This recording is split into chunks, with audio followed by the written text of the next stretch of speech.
Welcome back to my channel Self Study. Today we will learn about Environment Protection Act 1986। आज हम Environment Protection Act के बारे में पढ़ेंगे। आप इस चैनल को सब्सक्राइब कीजिए, अपने फैमिली फ्रेंड्स के साथ शेयर कीजिए अगर आपको इस चैनल की वीडियोस यूज़फुल लगती हैं तो। आइए स्टार्ट करते हैं video. Environment Protection Act 1986 is an act of the Parliament of India. It was enacted in May 1986। Environment protection act 1986 में आया था एंड एनेक्टेड कब हुआ था? 1986 मई में। एंड फोर्स में कब आया था? 19 नवंबर 1986 में। एनवायरमेंट प्रोटेक्शन एक्ट में 26 सेक्शंस हैं and 4 chapters. One of the most comprehensive legislation.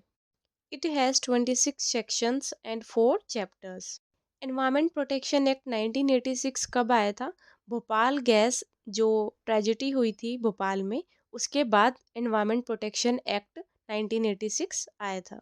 में एक केमिकल एक्सीडेंट हुआ था तो 2 और 3 दिसंबर 1984 को, जिसके कारण काफ़ी सारे लोगों को सफ़र करना पड़ा था एंड अराउंड 2259 लोग मर भी गए थे उस ट्रेजिडी में।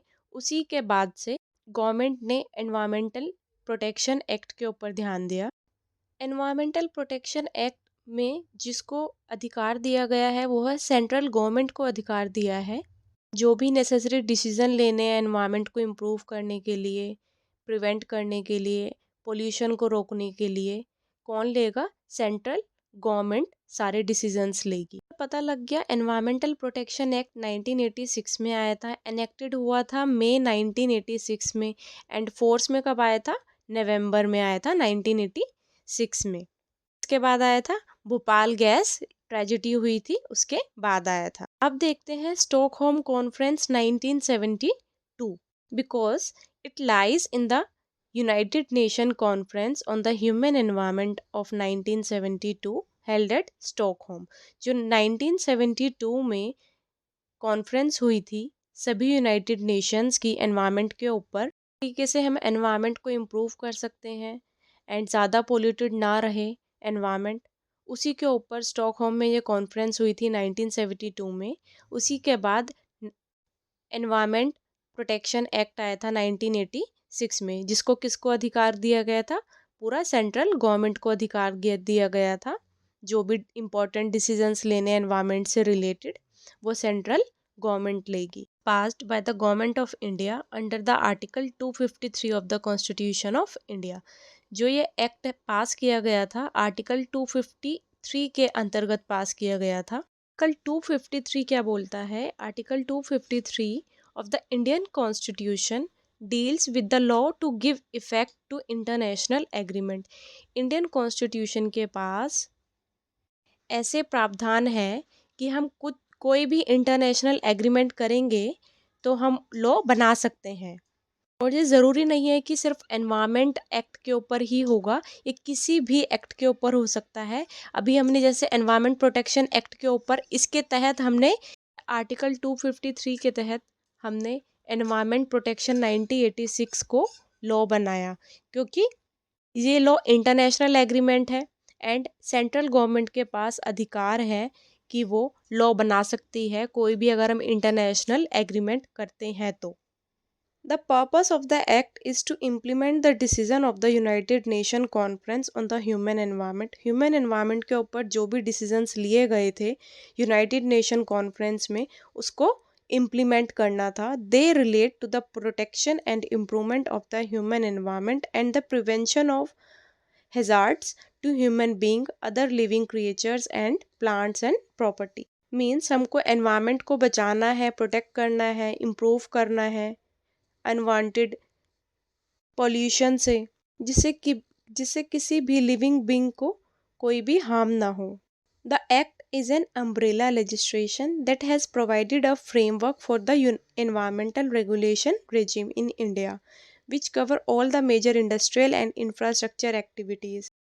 एनवायरमेंट प्रोटेक्शन एक्ट को हम अम्ब्रेला एक्ट भी बोल सकते हैं, क्योंकि जितने भी छोटे छोटे पॉइंट्स को कवर किया है एनवायरमेंट प्रोटेक्शन एक्ट में, for example water act, air act, इन सबको कैसे इम्प्रूव करना है, पोल्यूशन से बचाना है।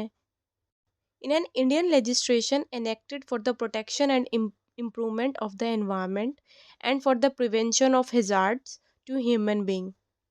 किसी भी ह्यूमन बीइंग को कोई भी किसी भी तरीके का खतरा नहीं होना चाहिए एनवायरनमेंट से, फिर चाहे वो वाटर से हो या फिर वो पानी से हो या फिर एयर से हो या फिर वो नॉइस पोल्यूशन हो। डायमेंशंस पे वर्क करेगा एनवायरनमेंट को इम्प्रूव करने के लिए। वाइल्ड लाइफ प्रोटेक्शन एक्ट कब एनेक्टेड हुआ? 1972 में।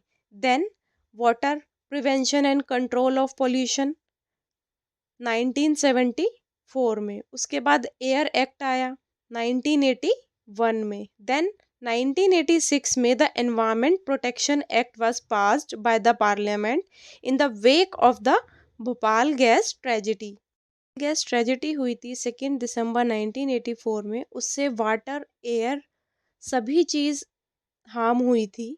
उसी से सीख लेते हुए पार्लियामेंट ने एनवायरमेंट प्रोटेक्शन एक्ट पास किया 1986 में।